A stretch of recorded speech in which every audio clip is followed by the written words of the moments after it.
جی السلام علیکم، یاسین آپ کے ساتھ حاضر ہے تازہ ترین اپڈیٹس کے حوالے سے۔ آج جیسے کہ آپ تمام لوگوں کے علم میں یہ بات ہے کہ منڈے کا دن ہے، 10 اپریل آج ڈیٹ رہی، اور پوری دنیا میں کم و بیش مارکیٹیں کچھ بند جیسی رہیں۔ الیکٹرانک مارکیٹ تو چلتی رہیں، لیکن یورپ میں اکثر ممالک ایسٹر ہالیڈے کے حوالے سے بند رہے۔ امریکہ میں بہت سارے بینکس ہیں، کچھ ایریاز ہیں جو کہ ایسٹر ہالیڈے کے حوالے سے آج وہاں پہ تعطیلات کا سلسلہ رہا، اور جمعے کو آپ کو معلوم ہے کہ گڈ فرائیڈے کے حوالے سے تعطیلات کا سلسلہ جو ہے وہ کنٹینیو رہا سیٹرڈے اور سنڈے تک۔ تو جس کی وجہ سے ہم نے دیکھا کہ پچھلے 4 دنوں میں بشمول آج بازاروں میں تھوڑا سا والیوم کم دکھائی دیا، یعنی فرائیڈے گڈ فرائیڈے کی ہالیڈے، پھر سیٹرڈے سنڈے اور آج منڈے۔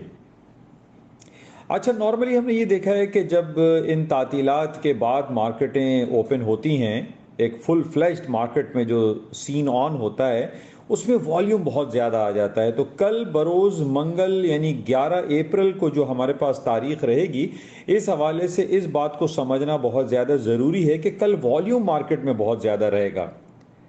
کل بازاریں چاہے وہ ایشین مارکیٹ ہو، یورپ کی ہوں، یا لیٹ نائٹ کل امریکہ کی بازاریں ہوں، اس کے اندر والیوم بھرپور رہے گا۔ اچھا، والیوم بھرپور رہنے کی ایک وجہ تو جیسے کہ میں نے آپ سے ذکر کیا کہ جب تعطیلات ختم ہوتی ہیں، اور خاص طور پہ تعطیلات اگر گڈ نوٹس میں ختم ہوتی ہیں، پوری دنیا میں حالات و واقعات جو ہیں وہ پازیٹیو رہتے ہیں، کہیں کوئی ایسا ناخوشگوار واقعہ رونما نہیں ہوتا، تو اس کے پازیٹیو اثرات جو ہے بازاروں پر پڑتے ہیں، چاہے وہ اسٹاکس ہوں، کرنسیز ہوں، تمام چیزیں جو ہیں سونے چاندی میں یا کروڈ آئل کی پرائسز میں اضافہ ہوتا ہے کہ بھئی کروڈ آئل کی پرائسز اس وجہ سے اوپر جا رہی ہیں کہ بھئی پوری دنیا میں ٹریولنگ بہت زیادہ ہوئی، لوگوں میں ڈیمانڈ میں اضافہ ہوا، لوگ بہت زیادہ سیر اور تفریح کے لیے جو فیسٹیوٹیز ہوتی ہیں ان کو سیلیبریٹ کرتے ہیں، گاڑیاں نکالتے ہیں، جاتے ہیں، تو جس کی وجہ سے ہم یہ دیکھتے ہیں کہ جو انرجی سیکٹر کی پرائسز ہیں اس میں اضافہ ہو جاتا ہے۔ تو آج بازاریں جو ہیں کل یعنی بروز منگل سے سب سے کھل جائیں گی، تو اس میں والیوم کا جو اضافہ ہے وہ بہت زیادہ رہے گا۔ اچھا، اس کے ساتھ ہی جو امپورٹنٹ ہمارے پاس رپورٹیں ہیں اس میں یہ ہے کہ جیسے کہ میں نے آپ سے کہا تھا کہ یہ ہفتہ بڑا امپورٹنٹ رہے گا، اور بہت ساری خبریں اس ہفتے میں لگی ہوئی ہیں۔ یعنی آج تو ایسٹر ہالیڈے تقریباً سمجھ لیجیے کہ ختم ہو گیا ہے، کل پرسوں سے ہمارے پاس دنیا کی IMF کی میٹنگ چل رہی ہے، اس کے ساتھ IMF کے ساتھ G20 کی میٹنگ چل رہی ہے، اس کے کچھ آؤٹ کمز آئیں گے، IMF کے آؤٹ کمز آئیں گے۔ اس کے ساتھ ساتھ ہمارے پاس امریکہ کی اکانومی سچویشن کے حوالے سے one of the biggest report جس کو آج کل ہم کنسیڈر کرتے ہیں، اور امریکہ کے سینٹرل بینک کا جو ہے وہ کور انٹرسٹ اس کے اوپر دکھائی دیتا ہے، and that is consumer price index. تو CPI کی رپورٹ آئے گی اس ہفتے میں، اور اس کے ساتھ ساتھ جو ہمارے پاس پروڈیوسر پرائس انڈیکس ہے وہ بھی ایک کور ڈیٹا فگرز کہلاتے ہیں امریکہ کے اکانومی کے حوالے سے، امریکہ میں انٹرسٹ ریٹ کے حوالے سے۔ فیڈرل ریزرو بینک اس کو بڑا کلوزلی واچ کرتا ہے، اور اس کے بعد اپنے انٹرسٹ ریٹ کا موقف بیان کرتا ہے کہ کیا وہ بڑھایا جائے گا، نہیں بڑھایا جائے گا، یا وہ کم بڑھایا جائے گا۔ تو بہرحال یہ بڑا امپورٹنٹ ہفتہ ہمارے پاس یہ رہے گا۔ اس کے ساتھ ہی retail sales one of the important ایک بیک بون کہلاتی ہے امریکہ کی اکانومی، کسی بھی اکانومی کی، تو ریٹیل سیلز کی رپورٹ بھی ہمارے پاس آئیں گی۔ اور اس کے علاوہ جو لاسٹ ہماری FOMC کی میٹنگ ہوئی تھی فیب اور مارچ کے اوائل میں، اس کی جو ڈیٹیل رپورٹ آتی ہے جس کو ہم FOMC میٹنگ منٹس کہتے ہیں، وہ بھی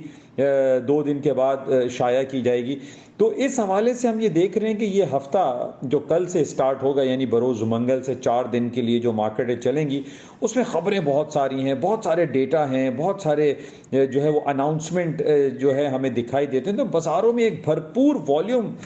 دکھائی دے رہا ہے۔ تو بہرحال دیکھتے ہیں کہ کل سے کیا کچھ ہوتا ہے۔ اچھا، اس کے علاوہ ایک بڑا امپورٹنٹ پہلو چل رہا ہے بازاروں میں، اور وہ ہے ایک یونیفائڈ کرنسی کے حوالے سے، کہ جناب چائنا، رشیا، انڈیا جو ہے ایک کامن کرنسی بنا رہے ہیں، اور ڈالر کی جو ڈومینیشن ہے پوری دنیا میں اس کو ختم کرنے کے حوالے سے یہ بات بہت زیادہ سرائیت کرتی چلی جا رہی ہے کہ چائنا، رشیا اور انڈیا کوئی ایک یونٹی کے ساتھ ایک کوئی کرنسی لانچ کر رہے ہیں. جس طریقے سے ہمیں یاد ہے کہ بیک ان 1999 میں جب یورو کرنسی لانچ ہوئی تھی اور اس کے اندر تقریباً 15 ملک تھے، پھر بعد میں آہستہ آہستہ تقریباً 30 کنٹریز شامل ہو گئے. اسی طریقے سے ڈالر کی ڈومینیشن جو پوری دنیا میں ہے اس وقت، اس کو ختم کرنے کے لیے چائنا، رشیا اور انڈیا فرنٹ لائن پر آ رہے ہیں، اور اس کی جو سپورٹ میں ہم دیکھ رہے ہیں کہ سعودی عرب بھی دکھائی دے رہا ہے. تو یہ ایک بڑا امپورٹنٹ آرٹیکلز ہیں اور بڑی امپورٹنٹ ایک خبر ہے. اس کو ہمیں کلوزلی واچ کرنا پڑے گا کہ یہ اگر کوئی کرنسی لانچ کر دیتے ہیں تو اس کا ڈالر پہ کیا نگیٹو امپیکٹ پڑے گا یا نہیں پڑے گا، اس کو ہمیں دیکھنا پڑے گا. تو بہرحال یہ ایک امپورٹنٹ آرٹیکل شروع ہو چکا ہے اور ایک بڑی طویل بحث ہے کہ جناب اس کرنسی کے لانچ ہونے کے بعد ڈالر کی جو ڈومینیشن ہے اس کو کس طریقے سے پوری دنیا ہینڈل کرے گی. تو بہرحال اس کو بھی ہم کنٹینیو رکھیں گے، دیکھیں گے. بہرحال اس وقت جو ہمارے پاس جو رپورٹ تھی وہ یہی ہے کہ آج ایسٹر ہالیڈے کے حوالے سے دنیا بند جیسی رہی. اب کل سے ہمیں دیکھنا ہے کہ بازاروں میں کیا کچھ ہوتا ہے اور کیا کچھ یہ بڑی بڑی جو خبریں ہمارے پاس لگی ہیں ان کے آؤٹ کم کے بعد بازاروں میں کیا اس کے ریفلیکشن، کیا ریئیکشن ہوتا ہے. اس کے ساتھ جو امپورٹنٹ